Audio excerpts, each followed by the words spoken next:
3주간 특세로 많은 은혜 받으셨나요? 네, 건강은 괜찮으신지 모르겠습니다. 여러분 삶 마지막 이 연말을 어떻게 나누고 계십니까? 저희가 내용들을 나누고 무슨 일이 있었니? 무슨 일이 있었어? 라고 서로 간에 이야기를 하다 보면은 어떠한 정보를 나누게 됩니다. 그 정보를 나눌 때 믿음이 있으면 그 사람이 말한 그 정보를 믿습니다. 특세 기간이어서 순댓국을 정말 많이 먹었습니다. 정말 많이 먹었는데 한국 사람 특징이 있습니다. 순댓국을 빵 먹으면서 무슨 이야기를 하죠? 나 정말 기가 막힌 순댓국집 아는데 하고 다른 먹을 것을 이야기하죠. 그렇게 이야기하고 듣고 있는데 쩝쩝 박사라고 하죠. 살이 쪄 있는 저에게 누가 물어봅니다. 어디가 맛있어요? 제가 어디가 맛있습니다. 이러면 저를 신뢰하는 사람은 그렇구나, 맛있구나, 맛있는 집이겠구나 합니다. 근데 저에 대한 신뢰가 없으면 어떻죠? 그래요 하고 이렇게 그냥 스쳐서 지나가게 됩니다. 우리가 어떤 사람과 이야기를 나누고 정보를 나누게 되면 무의식적으로 우리가 그 사람에 대한 확신, 그 사람에 대한 믿음의 강도가 드러납니다. 그래서 그 사람이 어떤 이야기를 하다 보면 이 이야기가 진실이구나 믿게 될 때가 있는데, 그럴 때 무엇이죠? 내가 그 사람을 높게 평가하고 있습니다. 그래서 어떤 사람에게 어떤 다른 사람을 소개시켜 줄 때 어떻게 소개 보통 하시나요? 이 사람은 어떤 사람이라고요? 믿을 만한 사람이야 라고 소개하죠. 좀 부정적이게 표현하면 어떻죠? 이 사람은 못 믿을 사람이야 라고 부정적으로 평가할 때가 있습니다. 이렇게 사람들의 관계를 믿음으로 평가하기 쉽습니다. 신앙도 마찬가지입니다. 우리가 팀 모임에서 어떤 사람의 이야기, 어떤 사람의 나눔을 계속 듣고 있는데 그 사람의 나눔이 늘 하나님에 대한 의심, 그리고 부정적인 말, 걱정만 가득하다면 우리는 무엇이라 그 사람을 평가할까요? 그 사람의 신앙을 평가할까요? 그 사람은 믿음이 작다, 적은 사람이야. 야, 너 왜 이렇게 믿음이 없어? 라고 평가하고 이야기합니다. 근데 어떤 사람이 강력한 확신을 가지고 담대하게 무엇을 이야기하고 있으면 우리에게 자연스럽게 든 생각은 저 사람은 확신이 있구나, 믿음이 좋구나 하는 신앙의 평가를 하기 쉽습니다. 그렇다면 확신이 없을 때 우리의 믿음은 어떻게 될까요? 확신이 없는 믿음은 하나님께서 어떻게 생각하실까요? 오늘 말씀을 통해 믿음의 방향성이 잡히는 귀한 은혜가 있기를 축원합니다. 오늘 본문을 보실까요? 오늘 본문 보시면 14절에 이렇게 시작합니다. 14절에 이에 그들이 제자들에게 와서 보니, 이에 그들이라고 말합니다. 여기서 그들은 예수님, 베드로, 야고보, 요한을 이야기합니다. 이 본문 앞쪽에 보시면 변화산 사건이 나옵니다. 변화산 사건이 무엇이냐면 예수님이 어떤 산에 올라가서 베드로와 야고보, 요한을 데리고 산에 올라갔는데 그 자리에 모세와 엘리야가 나타납니다. 그리고 예수님께서 자신의 거룩하신 하나님의 모습, 그 영광을 보여주십니다. 그리고 모세와 엘리야와 대화를 하죠. 모세는 율법의 대표고 엘리야는 선지자의 대표입니다. 따라서 모세와 엘리야와 대화하고 있다는 것은 구약 성경에서 말씀하신 그 메시아가 예수님이다라는 증거였습니다. 그러니 베드로가 흥분했죠. 성경에서 좀 이상한 짓을 하면 대부분 베드로입니다. 베드로가 흥분해서 막 이야기했습니다. 예수님, 저 여기서 살고 싶어요. 그렇게 얘기하니 하늘에서 갑자기 소리가 나서 무엇을 이야기하냐면 예수님의 고난과 죽으심에 대해서 이야기합니다. 그 상황이 정리되고 나서 이제 내려오죠. 내려오고 있는데 아래는 더 가관입니다. 서로 빡 소리를 지르며 싸우고 있어요. 14절에 보시면 이렇게 되어 있는데요. 제자들에게 와서 보니 큰 무리가 그들을 둘러싸고 서기관들이 그들과 더불어 변론하고 있더라. 여기서 변론하다라는 것은 우아하게 토론하는 모습이 아닙니다. 원문의 의미를 담자면 서로 막 소리 지르면서 너가 잘못했어, 아니야 네가 잘못이야 라고 서로 비난과 힐난을 포함하는 대화를 의미합니다. 그러니까 소동이 있었죠. 막 소동이 있으니까 예수님이 질문합니다. 너가 지금 무슨 일이냐? 왜 싸우고 있니? 왜 말싸움 중이야? 라고 물어보니까 제자들이 대답할 법도 한데 제자들은 조용히 있고 한 남자가 나와서 이야기합니다. 그 내용이 17절, 18절입니다. 본문 보시면 17절에 이렇게 얘기합니다. 무리 중에 하나가 대답하되 선생님, 말 못하게 귀신 들린 내 아들을 선생님께 데려왔나이다. 귀신이 어디서든지 그를 잡으면 거꾸러져 거품을 흘리고 이를 가며 파리해지는지라. 내가 선생님의 제자들에게 내쫓아 달라 하였으나 그들이 능히 하지 못하나이다. 알고 보니 한 고통받는 아들을 둔 아버지였습니다. 어떻게 표현하고 있냐면 파리해진다라고 표현합니다. 파리해진다는 의미는 여위고 창백하고 핏기가 없습니다. 막 거품 물고 죽어가는데 아들이 죽어가는 모습을 보면서 어떻게 아버지가 가만히 있을 수 있겠습니까? 그 아들을 데리고 와서 예수님이 치유하신다는 소문을 듣고 막 불이 나게 예수님을 찾아왔습니다. 그런데 예수님이 어디 계시죠? 산 위에 올라가시고 남은 제자들만 있습니다. 혹시나 이 제자들이라도 치유할 수 있을까 싶어서 물어봅니다. 치유할 수 있니? 그런데 제자들이 귀신을 내어쫓지 못한 것입니다. 그 상황 가운데서 이 아버지와 그리고 여러 무리들이 같이 말싸움을 하고 있었습니다. 저는 MBTI로 치면 이제 S에 가까운 사람이라서 그 상상을 잘 못합니다. 그래서 이런 상상을 하는데 어려워하는데 이 본문의 앞뒤 맥락을 보면 무엇 때문에 싸우는지가 좀 명확하게 드러나기도 합니다. 무엇 때문에 싸웠냐면 제자들은 자신의 탓이 아니라고 주장했을 것 같습니다. 귀신을 내어쫓는다고 제자들이 이야기했는데 제자들은 못했어요. 아버지는 너는 왜 못해? 네가 잘못이야 라고 비난하는 찰나 제자들이 무엇이라 얘기하면 내 잘못 아니야. 아니 당신의 잘못이야 라고 이야기합니다. 귀신 들림, 귀신을 내어쫓는 역사는 이 예수님 당시에는 굉장히 중요한 의미를 담고 있었습니다. 귀신은 예수님 당시에는 영적, 물질적 부정함을 대표하는 세력이었습니다.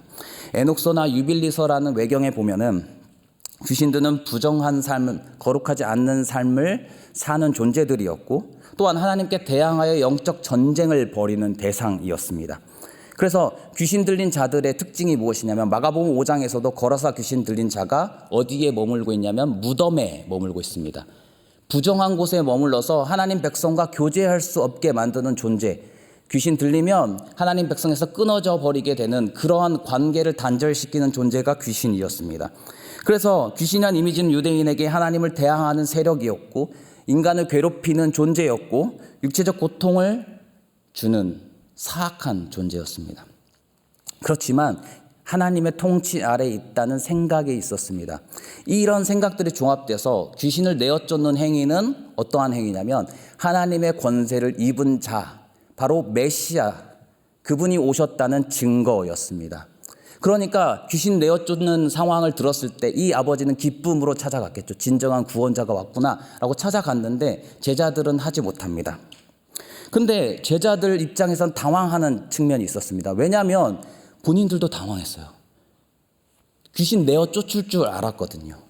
예수님과 함께 동행했고 예수님의 기적도 보았고 4,000명을 먹이신 것도 보았고 귀신 내쫓고 치유하는 것도 보았습니다. 게다가 제자들도 치유를 하였고 귀신을 내쫓았습니다. 오늘 보면 앞쪽에서 쭉 가시면 마가복음 6장 7절 그리고 12절 13절에 이렇게 제자들이 축기하는 내용들이 나옵니다. 6장 7절에 12제자를 부르사 둘씩 보내시며 더러운 귀신을 제어하는 권능을 주시고 예수님께서 권능을 주셨습니다. 그래서 그 결과가 어떻게 되냐면 12절 13절입니다. 제자들이 나가서 회개하라 전파하고 많은 귀신들을 쫓아내며 많은 병자에게 기름을 발라 고치더라. 제자들은 경험이 있었습니다. 예수님의 권세로 귀신을 내어쫓은 경험도 있었고 기름을 발라 치유한 경험도 있었습니다. 그러면 자 제자들 입장을 한번 생각해 보시죠. 누구 잘못입니까? 누구 잘못입니까? 나쁜 말을 하시는 귀한 분들인데 상대방 잘못이죠. 아버지가 잘못했다. 나는 해본 적 있어. 확신을 가지고 나아갔는데 이 일이 일어나지 않으면 당신 탓이야 라고 했습니다. 아버지는 반대했겠죠. 내 탓 아니야. 왜 못 구하십니까? 라고 소리쳤을 것입니다. 이런 상황을 보시고 예수님께서 이야기하십니다. 19절 말씀입니다. 믿음이 없는 세대여 내가 얼마나 너희와 함께 있으며 얼마나 너희에게 참으리요 그를 내게로 데려오라. 예수님의 평가는 무엇이었습니까? 믿음 없는 세대여 였습니다. 예수님께서 믿음 없는 세대라고 평가하십니다. 우리는 성경을 처음부터 끝까지 읽었기 때문에 제자들의 스토리를 알고 있습니다. 예수님의 제자들은 좋은 사람들일까요? 나쁜 사람들일까요? 좋은 사람들. 대부분 좋은 사람들이겠죠. 그리고 우리가 우러러 볼 만한 사도라는 이름을 가진 사람들입니다. 근데 그 사람들이 믿음이 없다 하니까 우리 마음속에, 우리 생각 속에 어떻게 되냐면 곧바로 치환해 버립니다.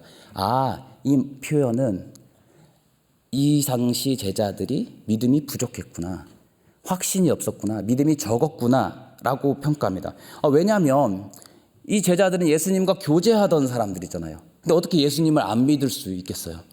예수님을 믿을 거니까 그래, 예수님을 좀 부족하게 믿었구나, 이때쯤이면. 그래서 마가복음 6장에서는 예수님 잘 믿어서 확신이 있어서 치유했고 귀신 내쫓았고, 이쯤에서는 그냥 확신이 없어서 불안감으로 해서 이제 귀신 내어쫓지 못하고 치유하지 못했구나라고 생각하기가 쉽습니다. 그런데 예수님의 결론은 분명합니다. 믿음 없는 세대여라고 말하고 뒤에 보죠. 내가 얼마나 너희와 함께 있으며라고 이야기합니다. 귀신 들린 아들을 데려온 아버지가 예수님을 지금 이 장면에서 처음 만났습니다. 그럼 누가 예수님과 함께 있는 사람들이었을까요? 제자들입니다. 그러니까 예수님은 제자들을 믿음 없다라고 평가하고 있습니다. 다른 표현이 아니라 그냥 믿음이 없다라고 이야기합니다. 제자들이 왜 믿음이 없을까? 오늘 본문의 아버지의 나중에 고백을 통해서 이 믿음 없음의 의미가 드러납니다. 이렇게 소외당했던 한 아이가 다시금 한복판으로 이 장면으로 들어옵니다. 그 아이의 아버지가 이제 예수님께 그 아이를 데려갑니다. 아이가 심하게 경련을 일으킵니다. 거품을 늘고 얼굴이 파리해집니다. 아들의 고통을 본 아버지는 그 고통이 덤덤해지지 않습니다. 적응이 되지 않아요. 너무나 걱정되는 마음으로 주님, 불쌍히 여기시고 제발 도와주세요. 무엇이든지 할 수 있거든 불쌍히 여기서 도와주소서라고 이야기합니다. 그런데 예수님의 대답이 서늘합니다. 23절에 예수께서 이르시되 할 수 있거든이 무슨 말이냐? 믿는 자에게는 능히 하지 못할 일이 없느니라 하시니. 예수님의 응답을 들은 아버지는 고민했을 것 같습니다. 나는 예수님의 소문을 듣고 왔지만 그 예수님을 충분히 확신하지 못했습니다. 이분이 치유할지 못할지, 귀신 내어 쫓을지 안 쫓을지 모르는 불안감이 있었습니다. 의심이 있었습니다. 그런데 예수님이 서늘하게 이야기하시죠. 할 수 있거든이 무슨 말이냐? 갑자기 아버지가 너무 두려워해서 아연실색해서 혹시나 아들이 고침받지 못할까 봐 다급히 외칩니다. 그 본문이 24절입니다. 24절 한번 보실까요? 24절 한번 함께 읽어보실까요? 시작. 곧 그 아이의 아버지가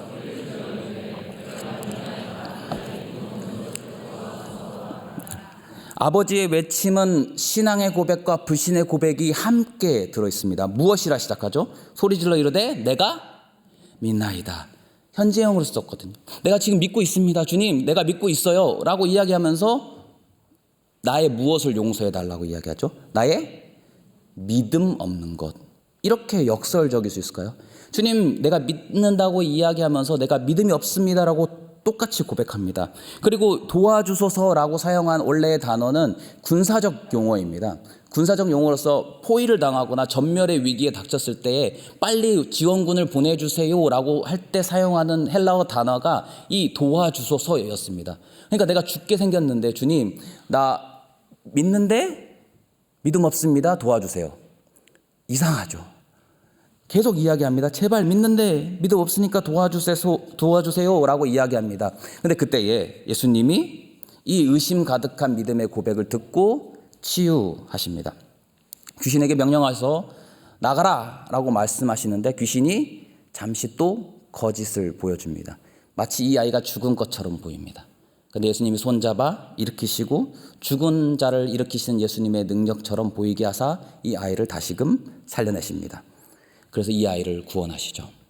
자, 이제 우리는 이 제자의 평가 그리고 이 아버지에게 일어난 은혜의 사건을 비교해서 보면 이 믿음이라는 것의 의미가 담겨 나오게 됩니다. 제자들은 어땠죠? 과거의 경험이 있었습니다. 그들의 마음에는 확신이 있었습니다. 귀신 내어 쫓을 수 있다, 치유할 수 있다, 확신이 있었습니다. 그런데 그렇지 못했습니다. 그리고 이 장면을 보고 예수님은 그들이 믿음 없다라고 평가하십니다. 아버지는 어땠죠? 믿음이 없습니다라고 이야기하면서 도와주소서 내가 믿습니다라는 이 불완전한 고백, 역설적인 고백, 상충되는 고백을 했는데 하나님께서 은혜를 베푸십니다. 이상하지 않습니까? 여러분 생각해 보시죠. 교제를 시작하는데 이렇게 고백합니다. 내가 너를 좋아해. 근데 내가 너를 좋아하지 않는 시간들이 너무 많아. 나와 사귀어 줄래? 이러고 받아들이면 여러분 큰일 납니다. 결혼하려고 하는데 내가 너와 결혼하려고 하는데 너와 함께 살아가는 삶이 행복할지 모르겠어. 의심이 들어. 나와 결혼해 줄래? 이상하죠? 그래 너에게 은혜를 베푸노라 하고 결혼하시겠습니까? 못합니다. 그런데 예수님께서는 그 일을 하고 계세요. 믿지 못한다는데 그리고 갑자기 또 믿는다는데 은혜를 베풀어 주십니다. 따라서 우리가 한 가지 깨닫는 것은 이것입니다. 우리의 마음의 상태가 우리의 믿음의 상태를 결정짓지 않는다는 것입니다. 우리가 의심이 가득하더라도 우리가 확신이 없더라도 하나님께서는 그 장면을 보시고 우리에게 믿음 없다 이야기하지 않으시고 우리의 믿음을 보시고 은혜를 베푸십니다. 그래서 자신의 실패에 마주하여 돌아온 제자들이 뻔뻔하게 자신의 당당함을 주장하는 변론을 펼쳤을 때는 믿음 없다 평가하시지만 한 아버지가 이렇게 왔다 갔다 하는 고백을 했을 때 오히려 그에게 은혜를 베푸십니다. 왜냐하면 믿음은 무엇이 중요하냐면 예수 그리스도를 붙드는 게 중요하기 때문입니다.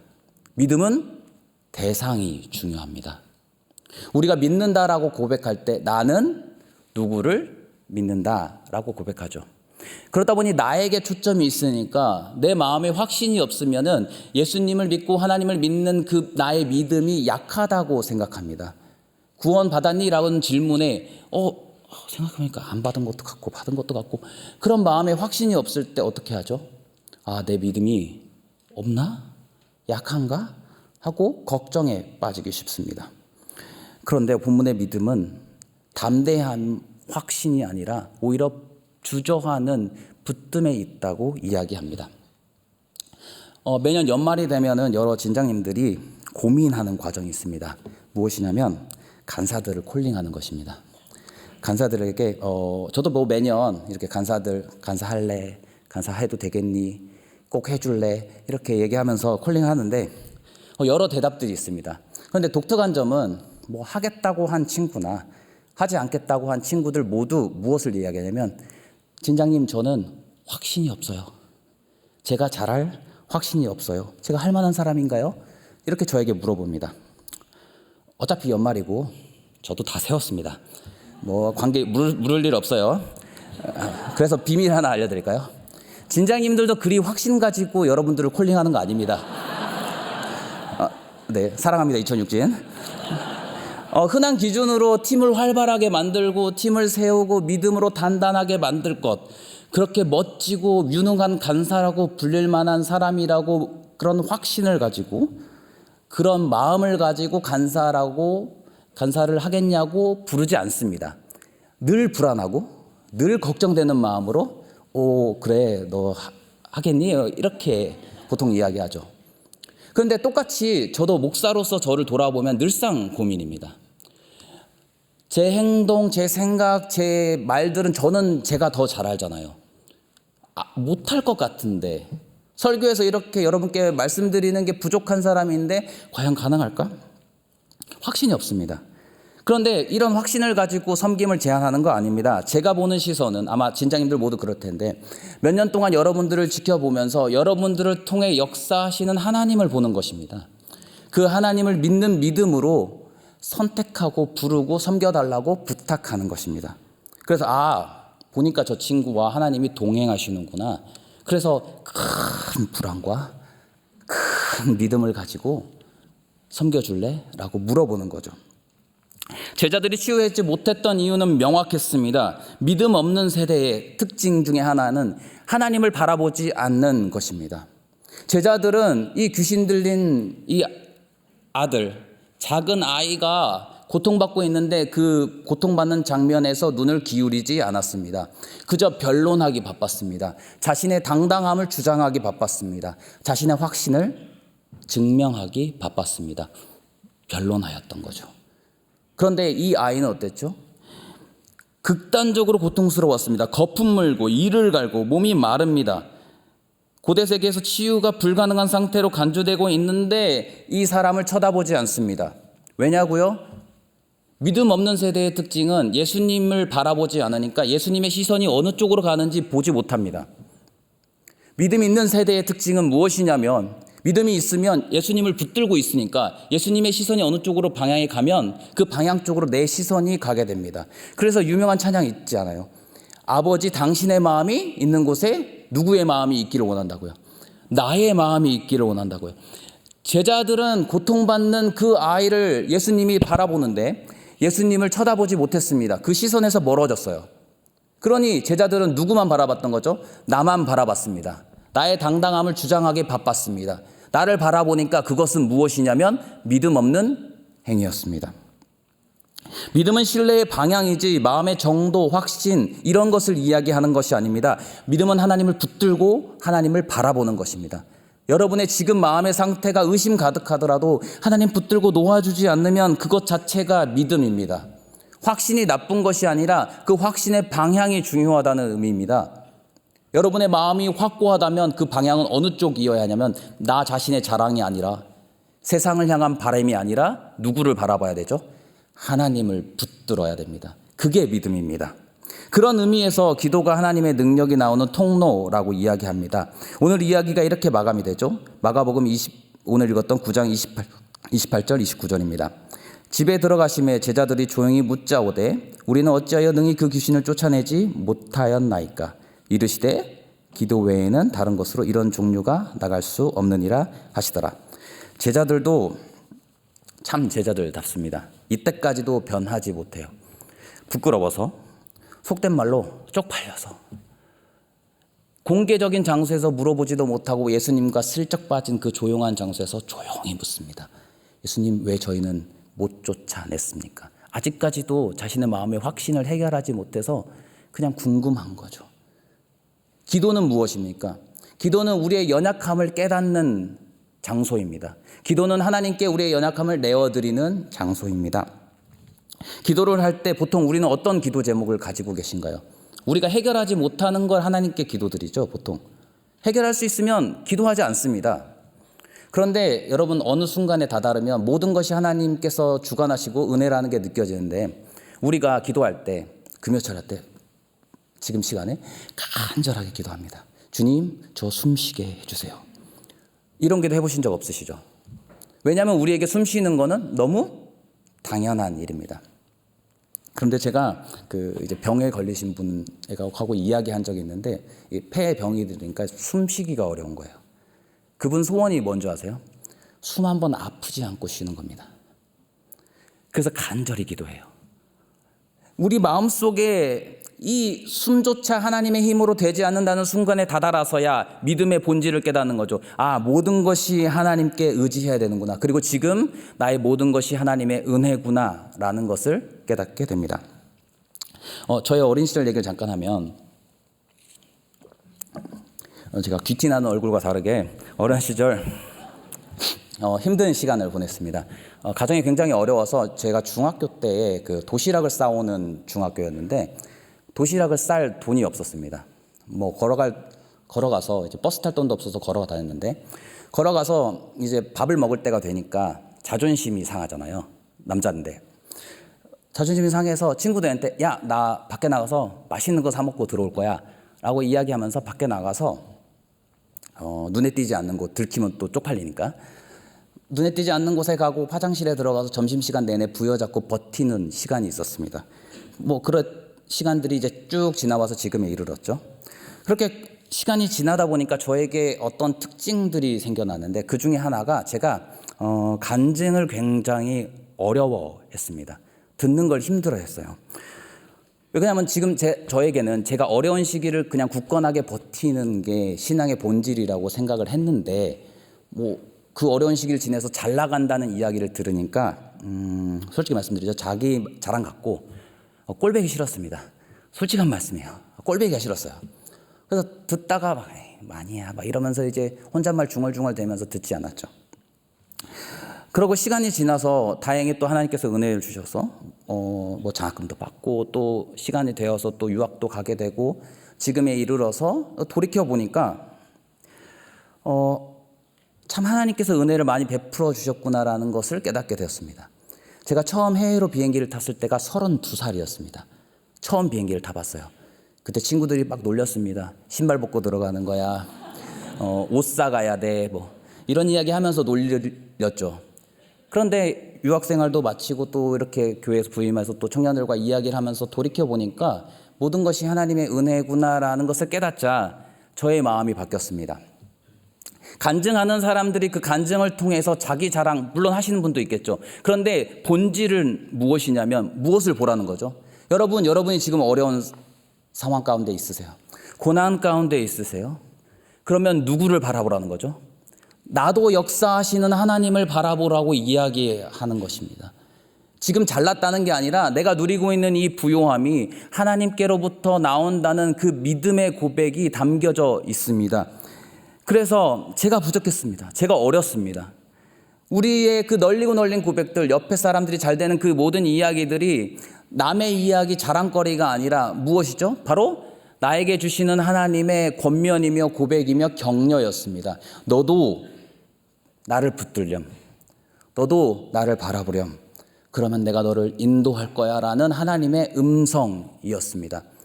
신자들의 삶을 고린도후서에서는 이렇게 표현합니다. 고린도후서 4장 7절 우리가 가진 이 믿음의 현실에 대해서 고백합니다. 이 고백 우리 다 함께 고백하실까요? 시작. 우리가 이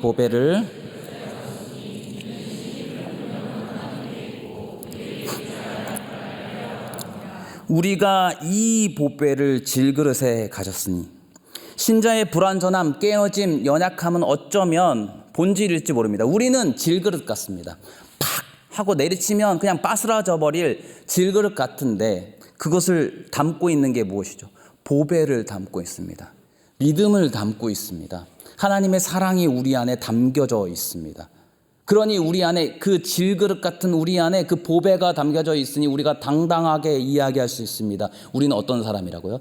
하나님을 믿는 사람이라고, 하나님을 붙들고 있는 사람이라고 당당히 이야기할 수 있습니다. 우리는 연약하지만 하나님은 위대하십니다. 우리는 부족하지만 하나님은 우리를 바라보시고 우리를 도우시는 능력 많으신 하나님, 전능하신 하나님이십니다. 그래서 우리의 작은 손으로 붙드는 것, 우리의 의심 가득한 고백이라도 하나님께 외치는 것, 그것이 하나님께서 우리에게 주시는 말씀이며 우리가 하나님께 드리는 믿음의 고백입니다.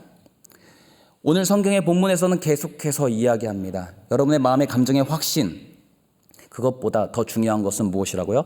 하나님을 붙드는 것이라고요. 우리의 감정 상태가 아니라 하나님께서 우리를 신실하게 인도해 준다는 것을 믿고 의지하는 것, 하나님께 그 방향성을 고정하는 것이 바로 믿음입니다. 우리가 불안해도, 우리가 걱정돼도 하나님을 믿고 도와주소서라고 이야기하면 오늘의 이 아버지처럼 하나님께서는 은혜를 베풀어 주십니다. 마가복음을 쭉 이제 나머지 또 읽어보시면 제자들이 계속해서 실패합니다. 모자라요. 부족해요. 그런데 예수님은 버리고 바꾸지 않으십니다. 끌고 나가셔서 결국 제자들을 사도라는 그 모습으로 만들어 가시고 나중에 사도행전에서 우리가 읽었듯이 예수님의 모습을 보여줍니다. 신앙의 본질과 믿음은 완전한 확신이 아니라 계속해서 주님을 따르려는 붙듦에 있기 때문입니다. 여러분 1년 동안 어떤 삶을 살아가셨습니까? 각자의 인생 가운데서 나를 인도하시는 하나님에 대해서 의심 가득하진 않으셨나요? 1년 내내 기도했는데 하나님이 응답하지 않으실 때가 있습니다. 의심되죠. 지금 내 앞에 닥친 어려움과 환난이 너무 커서 하나님 앞에 하나님 이거 해결할 수 있으세요라고 얘기조차도 못하는 의심 가득한 삶이 우리의 삶입니다. 그때에 그럼 오늘 이렇게 외쳤으면 좋겠습니다. 하나님, 나는 모르겠습니다. 나는 의심됩니다. 그런데 하나님, 나를 도와주세요. 하나님, 나는 의심되지만 하나님 내가 붙듭니다. 나에게 은혜 베풀어 주세요 라고 말할 때 올 한 해 여러분을 막았던 그 벽들이 무너지고 여러분 마음속에 갇혀있던 쓴뿌리들이 제거되고 또 여러분의 기도의 제목들이 이 연말을 지나기 전에 하나님의 놀라운 은혜 가운데 이루어지기를 축원하며 축복합니다. 우리 함께 찬양하겠습니다. 주님을 보게 하소서. 찬양하면서 주님 우리 안에 주시는 놀라운 은혜를 허락하여 주시옵소서. 오로지 주님만 바라보게 하옵소서. 함께 찬양하겠습니다.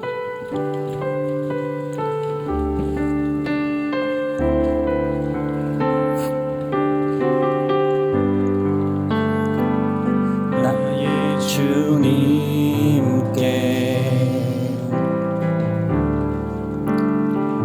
찬양 드리며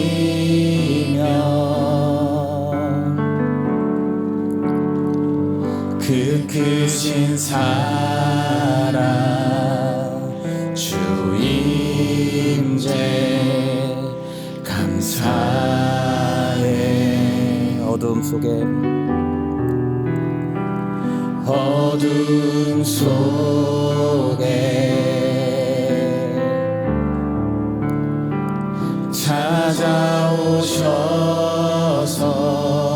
찾아오셔서 주님의 영광 보게 하시네.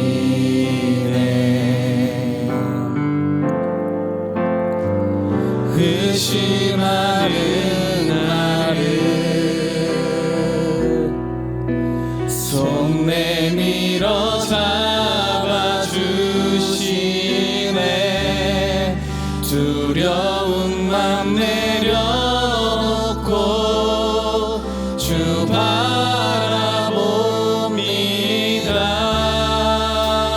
주님을 보게 하소서. 주님을 보게 하소서. 나를 붙드소서. 내 뜻과 내 생각 내려놓고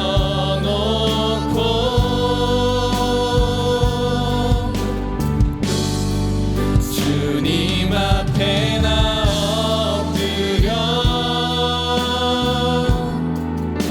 주의 음성 기다리니 나를 부르실 때 믿음으로 걸어가리. 다시 한번 고백할까요? 나의 주님께 찬양드리며 나의 주님께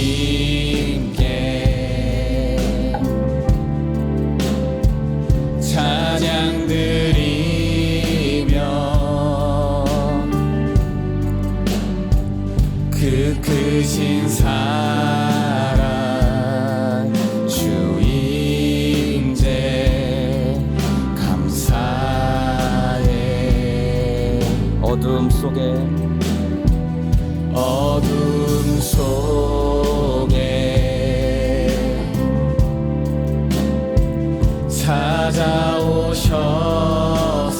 찾아오셔서 주님의 영광 보게 하시네. 의심하는 나를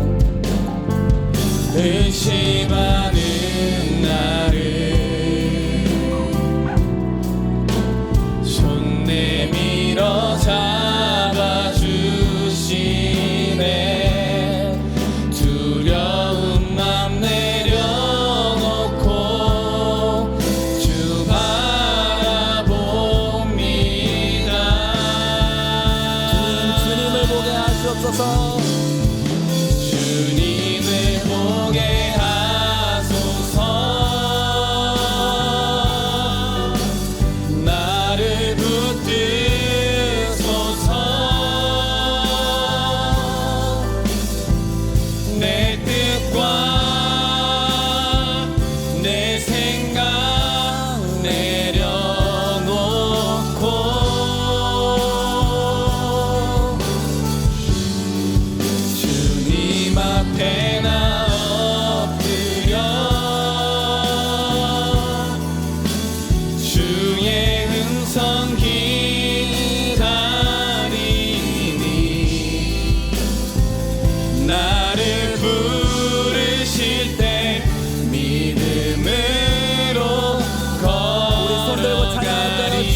보게 하시옵소서.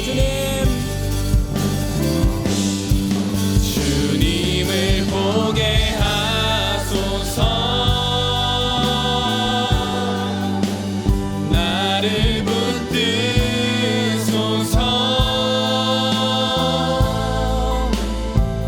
내 뜻과 내 생각 내려놓고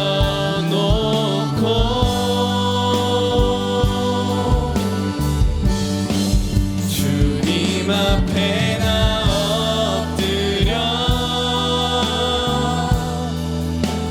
주의 음성 기다리니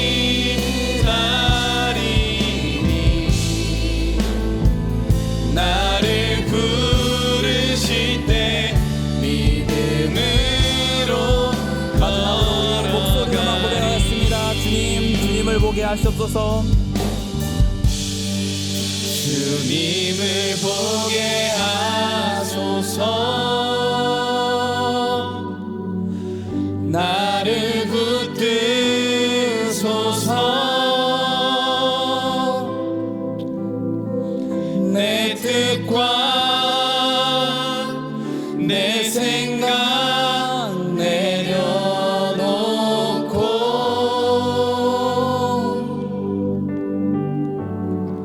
주님 앞에 나 엎드려 주의 음성 기다리니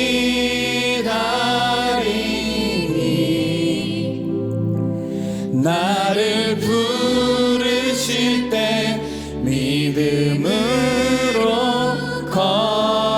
걸어가리. 우리 다 함께 일어나서 기도할까요? 주님, 나는 연약합니다. 주님, 나는 의심이 가득합니다. 주님, 나는 버겁습니다. 그러나 주님, 우리가 주님을 붙듭니다. 주님, 은혜 주시옵소서. 다 함께 기도하겠습니다. 주님만 함께 의지하오니 주님 하나님 영광 받아주시고, 하나님 우리의 부족함을 바라보는 것이 아니라 우리가 하나님 믿음 없는 그런 의심 가득한 행동 가운데서도 하나님의 능력과 하나님의 권능만을 바라보게 하여 주시옵소서. 우리의 부족함이 아니라 오로지 주님만을 바라볼 수 있도록 하여 주시고, 우리 가운데 주시는 하나님의 은혜와 은총이 하나님 주님 안에 가득 넘칠 수 있도록 주여 은혜 베풀어 주시옵소서. 주님 소망 가운데 함께 하시고 주님의 동행하심 가운데서 오직 주만을 붙들 수 있도록 주여 함께하여 주시고 동행하여 주시옵소서. 주님,